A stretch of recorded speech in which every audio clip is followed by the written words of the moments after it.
আজকের ভিডিওতে আমরা নিউটনের গতিসূত্র চ্যাপ্টারের কিছু এমসিকিউ এবং তার সমাধান নিয়ে আলোচনা করব।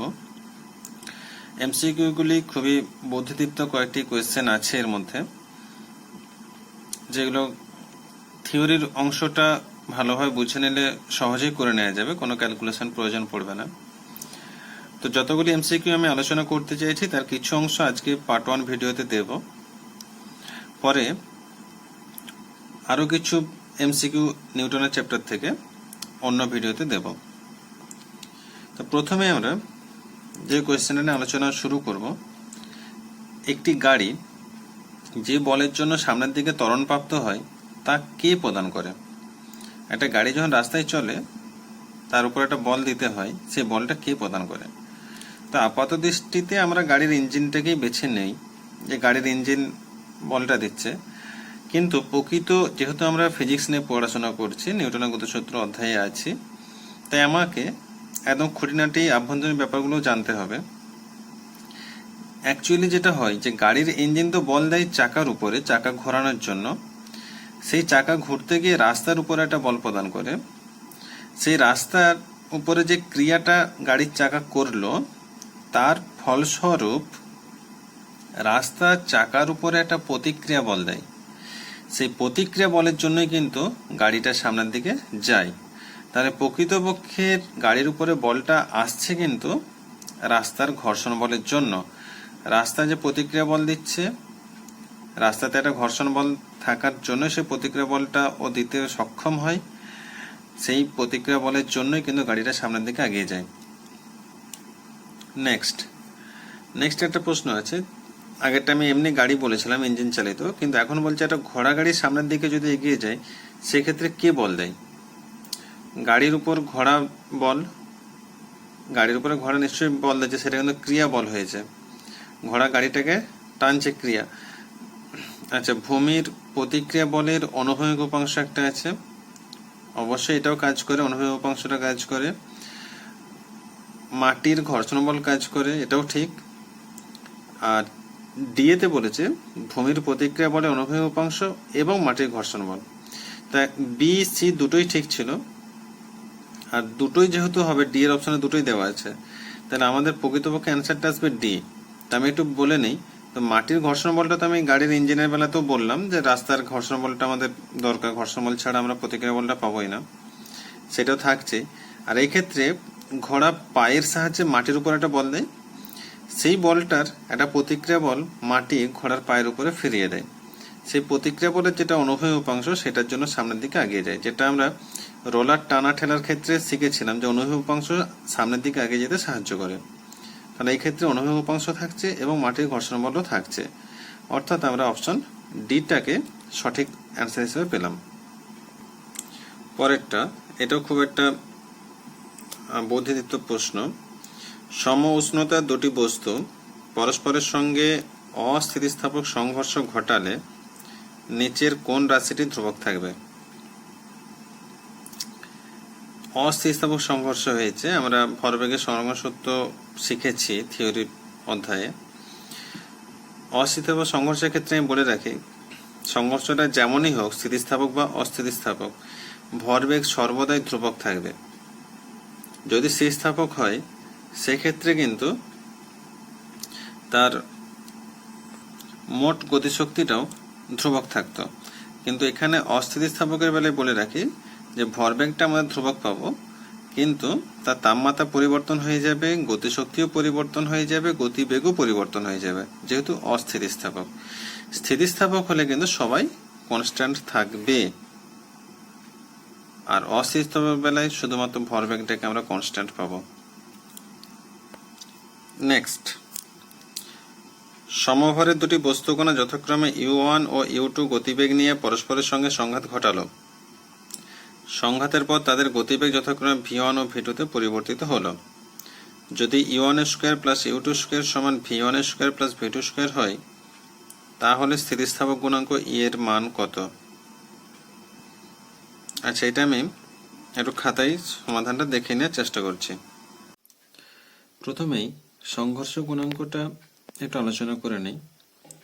ধরো দুটো বস্তু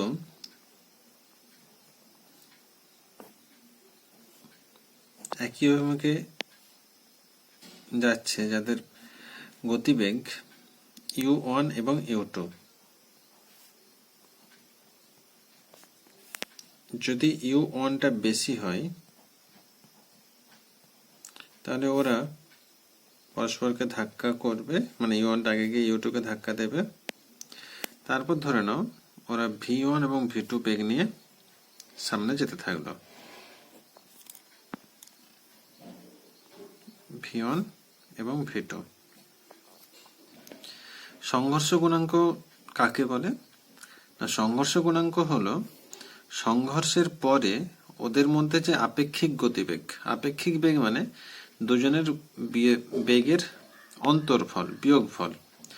পরে v2টা বেশি, তাই v2 মাইনাস v1, এটা হলো সংঘর্ষের পরে ওদের আপেক্ষিক বেগ। ডিভাইড বাই সংঘর্ষের আগের আপেক্ষিক বেগ। আগের বেগটা কত? u1 minus u2। তাহলে কি বললাম?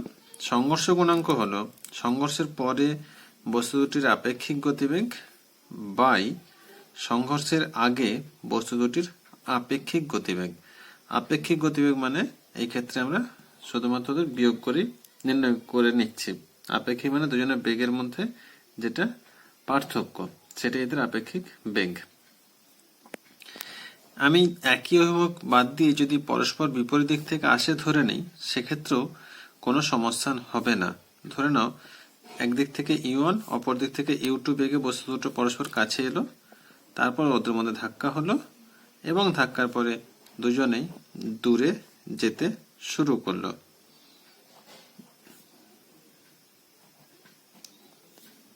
সেক্ষেত্রে আমরা সংঘর্ষ গুণাঙ্ক নির্ণয় করব সংঘর্ষের পরের আপেক্ষিক বেগ ডিভাইড বাই সংঘর্ষের আগের আপেক্ষিক বেগ, এই একই সূত্র দিয়ে। সংঘর্ষ গুণাঙ্ককে আমরা সচরাচর ছোট হাতের ই চিহ্ন দিয়ে প্রকাশ করে থাকি। এই সংঘর্ষ গুণাঙ্কের আরো কয়েকটি নাম আমরা ব্যবহার করি, যেমন সংঘাত গুণাঙ্ক বা প্রত্যাবর্তন গুণাঙ্ক। এইরকম ইংরেজির ক্ষেত্রে কোএফিসিয়েন্ট অফ কলিশন, এরকম বিভিন্ন নাম আমরা ব্যবহার করে থাকি। এবার এই সংঘর্ষ গুণাঙ্ক ই এর মান বিভিন্ন ক্ষেত্রে বিভিন্ন রকম হয়। যেমন 1 নম্বর, যদি সংঘর্ষটি পূর্ণ স্থিতিস্থাপক হয় সেক্ষেত্রে ই এর মান হবে 1, এটা পূর্ণ স্থিতিস্থাপকের ক্ষেত্রে।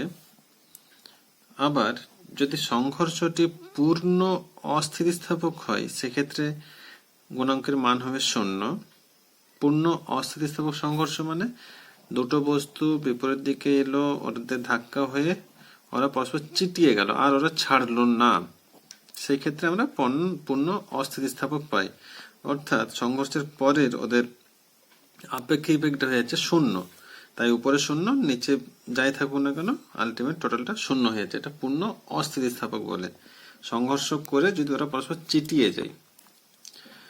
আর আংশিক স্থিতিস্থাপক, যেগুলো বাস্তবিক আমরা বিভিন্ন সংঘর্ষের ক্ষেত্রে দেখে থাকি, তার বেলায় সংঘর্ষ গুণাঙ্কের মানটা 0 থেকে বেশি হবে কিন্তু 1 থেকে কম হবে, যেগুলো আমরা সাধারণত সংঘর্ষগুলো দেখে থাকি।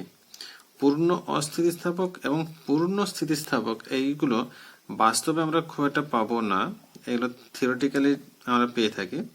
আর বাস্তবের বেলায় আমরা যেটা পাই সেটা 0 থেকে বেশি এবং 1 থেকে কম। তো এই টোটালটা হলো সংঘর্ষ গুণাঙ্কর খুঁটিনাটি যা কিছু ছিল সেইটা। এবার আমি আমাদের যে প্রশ্নটা নিয়ে শুরু করেছিলাম সেইখানে যাই। প্রশ্নটাই ছিল দুটো বস্তু u1 এবং u2 বেগ নিয়ে যাচ্ছে, ওদের মধ্যে ধাক্কা হয়েছে, ধাক্কা হওয়ার পর তাদের মধ্যে বেগটা পেয়েছি v1 এবং v2। আমাকে নির্ণয় করতে বলেছিল সংঘর্ষ গুণাঙ্কের মানটা।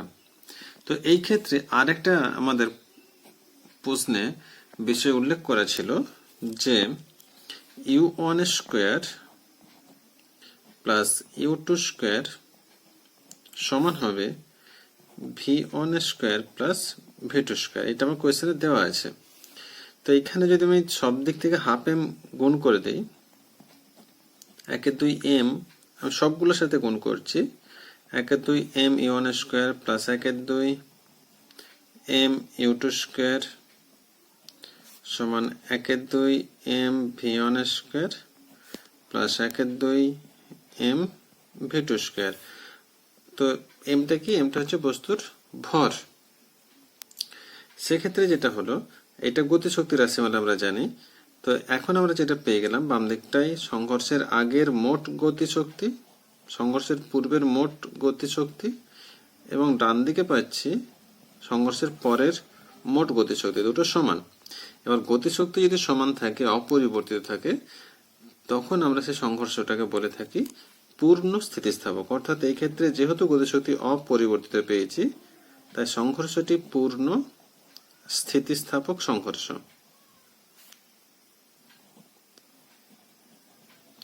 আর পূর্ণ স্থিতিস্থাপক সংঘর্ষের একটুখানি আগে আমি আলোচনা করলাম, এর মানটা হবে 1। ই সমান পাবো, সংঘর্ষ গুণকের মান পাবো 1। অর্থাৎ আমরা উত্তরটা পেলাম অপশন বি। নেক্সট, আগের প্রশ্নটা থেকেই বলছে, যদি ইউ1 স্কোয়ার প্লাস ইউ2 স্কোয়ারটা greater than V one square plus V two square হয়, তাহলে সংঘর্ষ গুণাঙ্কের মানটা কত পাবো? আগেরটাই ছিল সমান, সমান বলে গতিশক্তিটা সমান পেয়েছিলাম। এখানে কিন্তু প্রাথমিক গতিশক্তিটা বেশি হয়ে যাবে, হাফ এম যদি সকলে গুণ করে নিই, অন্তিমের থেকে গতিশক্তিটা বেশি, অর্থাৎ গতিশক্তি কিছুটা ক্ষয় হয়ে গেছে, কমে গেছে। অর্থাৎ এই ক্ষেত্রে যে সংঘর্ষটা হবে সেটা আংশিক স্থিতিস্থাপক, অর্থাৎ আমরা যে সংঘর্ষগুলো দৈনন্দিন বাস্তব জীবনে দেখে থাকি। আর সেই ক্ষেত্রে আমি সংঘর্ষ গুণাঙ্কের মান কত বলেছি? সেটা হয় 0 থেকে বেশি এবং 1 থেকে কম। তাই আমরা উত্তর পাবো অপশন ডি। নেক্সট, আগের প্রশ্নটাতেই এখানেও বলেছে U one square plus U two square greater than V one square plus V two square, কিন্তু এখানে আছে ভি1 সমান ভি2। এবার সংঘর্ষ গুণাঙ্ক কত হবে? জাস্ট আগেরটা যা ছিল এটাও তাই আছে, আগেরটা ছিল ভি1 নট ইকুয়ালস টু ভি2, এখন ভি1 সমান ভি2। আচ্ছা, ভি1 সমান ভি2 মানেটা কি? ভি1 সমান ভি2 মানে সংঘর্ষের পরে বস্তুটি একই গতিবেগে যাচ্ছে। একই গতিবেগে গেলে তাদের মধ্যে আপেক্ষিক অর্থাৎ বিয়োগফল 0 পাবো, বিয়োগফল 0 পাবো। তাহলে সংঘর্ষ গুণাঙ্ক কত হবে? আমি এটাও আলোচনা করে নিয়েছি যে সংঘর্ষ গুণাঙ্ক সেক্ষেত্রে 0ই হয়ে যাবে, যেহেতু সংঘর্ষের পরে ওদের মধ্যে আপেক্ষিক গতিবেগ কিছু থাকছে না, তাই এটা পূর্ণ অস্থিতিস্থাপক সংঘর্ষ, এবং সেক্ষেত্রে সংঘর্ষ গুণাঙ্ক ই সমান 0 হবে। নেক্সট, 4 কেজি ভরের একটি বস্তুকে চিত্রের মতো দুটি স্প্রিং তুলার সাহায্যে ঝুলিয়ে দিলে স্প্রিং তুলায় পাঠ কত হবে? দুটো স্প্রিং তুলা আছে, নিচে 4 কেজির একটা বস্তু ঝুলছে। 4 কেজির বস্তু যদি আমি একটা স্প্রিং তুলাকে বন্ধ রেখে, ধরো একটাতেই জাস্ট ঝুলিয়েছি, উপরেটা নেই, তাহলে ওই স্প্রিং তুলে 4 কেজি পাঠ দিত। 4 কেজি বস্তু যদি স্প্রিং তুলে ঝোলানো হয় 4 কেজি পাঠ দেবে। এবার এই টোটাল দুটো জিনিসই তুমি ধরো না উপরের স্প্রিং তুলাতে ঝুলছে, তাহলে উপরেরতে পার্ট কত হবে না 4 কেজির সাথে এই স্প্রিং তুলা পার্টটা অ্যাড হয়ে যাবে। কিন্তু এইটা যদি আমি এই ক্ষেত্রে নেগলেক্ট করি, মাঝখানের স্প্রিং তুলার যদি ভরটাকে আমি নেগলেক্ট করি, তাহলে শুধুমাত্র ধরে নিতে পারি যে উপরটাতেও এই 4 কেজিটাই ঝুলছে, তাই উপরেতেও পার্ট পাবো 4 কেজি। তাহলে কি পেলাম না দুটো স্প্রিং তুলাতেই আমরা পার্ট পাবো 4 KG, option A. Next, M ভরের স্থিরাবস্থার একটি বস্তুর উপর স্থির মানের বল প্রয়োগ করা হলো, নির্দিষ্ট দূরত্ব এস অতিক্রম করার পর অর্জিত গতিবেগ কার সমানুপাতিক হবে? এটা আমি ক্যালকুলেশন করে দেখাচ্ছি। ধরে নিচ্ছি এম ভরের বস্তুটা প্রথমে স্থির ছিল, এটা বলাই আছে। তার উপর ধরে নিচ্ছি এফ বল প্রয়োগ করলাম, ফলে বস্তুটা গতিশীল হয়ে এগিয়ে যাবে। যখন বস্তুটির সরণ এস, তখন বলেছে গতিবেগটা কার সমানুপাতিক। তাই বলি এফ বল প্রয়োগ করে বস্তুর সরণ এস হয়েছে, অর্থাৎ কৃতকার্য কত হবে, কার্য সমান হয়ে যায় বল ইন্টু সরণ, তাহলে আমরা কৃতকার্য পেলাম এফ ইন্টু সরণ অর্থাৎ এস। আবার বস্তুটার প্রাথমিক বেগ 0 ছিল, অন্তিম বেগটা যদি ভি হয় তাহলে তার গতিবেগ কত হয়ে গেছে ভি, ফলে গতিশক্তি কত এই মুহূর্তে, না গতিশক্তি যেটা বেড়েছে, প্রাথমিক গতিবেগ শক্তি তো 0 ছিল, যেহেতু ইউটা 0 তাই গতিশক্তিটাও ছিল 0। অন্তিম গতিশক্তিটা কত, না সেটা হচ্ছে হাফ এম ভি স্কোয়ার। তাহলে গতিশক্তি বৃদ্ধি কত, গতিশক্তি বৃদ্ধি হচ্ছে half M V square minus 0, কারণ প্রাথমিক 0 ছিল, অন্তিম হয়েছে হাফ এম ভি স্কোয়ার। তাহলে বৃদ্ধিটা হচ্ছে actually half M V square. এবার এই যে গতিশক্তির বৃদ্ধি, সেই বৃদ্ধিটা কি জন্য এসেছে, না সেটা কার্য একটা করা হয়েছে এফ বল দিয়ে, সেই কার্যের জন্য গতিশক্তির বৃদ্ধিটা হয়েছে। অর্থাৎ আমরা বলতে পারি এফ ইন্টু এস অর্থাৎ কৃতকার্য সমান গতিশক্তির বৃদ্ধি। এফ ইন্টু এস সমান পেয়ে গেলাম হাফ এম ভি স্কোয়ার। এইটা থেকে আমরা ভিটা বের করে নিতে পারি।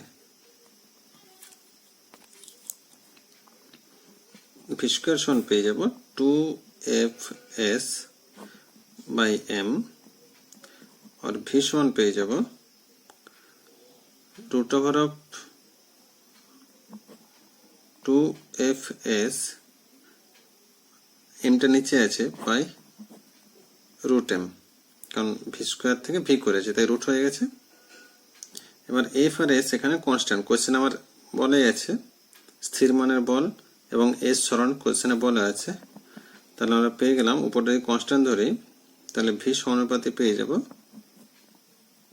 √1/√m, অর্থাৎ আমরা পেয়ে যাচ্ছি অপশন ডি 1/√m। এবার একটি খুব ভালো কোশ্চেন, সমভরের 4টি ব্লককে একটি মসৃণ তলের উপর পরপর রেখে এক ডাইন বল প্রয়োগ করা হলে দ্বিতীয় ব্লকের উপর প্রথম ব্লক দ্বারা প্রযুক্ত বল কত। সমভরের 4টি ব্লক আছে, তারা মসৃণ তলের উপর একসাথে আছে, এক ডাইন মোট বল প্রয়োগ করা হয়েছে, তাহলে দ্বিতীয় ব্লকের উপর প্রথম ব্লক দ্বারা প্রযুক্ত বলটা নির্ণয় করতে হবে। ধরে নাও 4টি ব্লক 2 3 4, এই যে 4টি ব্লক আছে 1 2 3 4, এক ডাইন বল প্রয়োগ করা হয়েছে। আমি সবার সমভরের ব্লক বলেছে, আমি এক একজনের ভর ধরে নিচ্ছি এম এম করে সবাই, তাহলে মোট ভরটা কত 4m, বলটা কত এক ডাইন।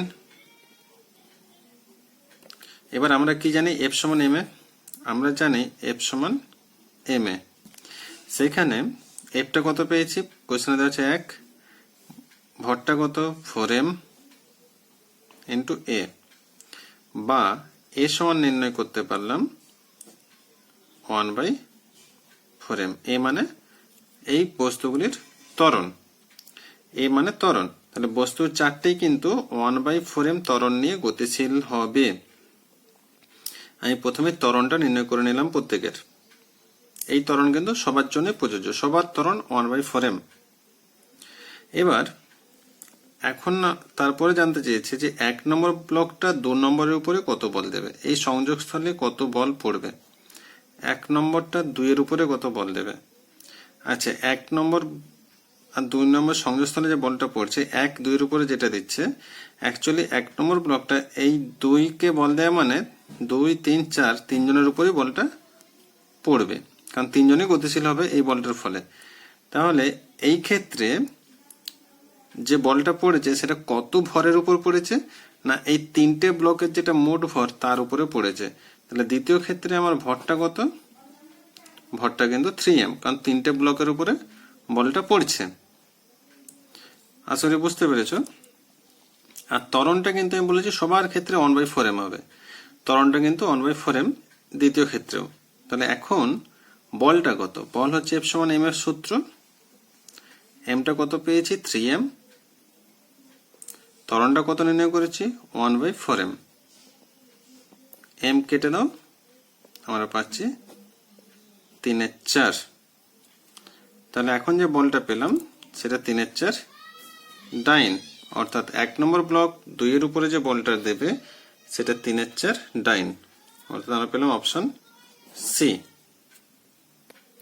নেক্সট, 2 কেজি এবং 3 কেজি ভরের গতিশীল দুটি বস্তুর গতিশক্তির অনুপাত 2:3 হলে তাদের ভরবেগের অনুপাত কত? গতিশক্তির অনুপাত আছে, ভর দেওয়া আছে, ভরবেগের অনুপাত নির্ণয় করতে বলেছে। এটা খুব সহজেই হয়ে যাবে। গতিশক্তি আর ভরবেগের মধ্যে সম্পর্ক কি? P সমান √2mE, এটা আমাদের সূত্র, যেখানে পিটা ভরবেগ, এটা গতিশক্তি, এমটা ভর। তাহলে প্রাথমিক ভরবেগ বাই অন্তিম ভরবেগ P1 বাই যদি P2 বলি, সেইটা পাবো √2m1E1 বাই √2m2E2, এইটা পাবো।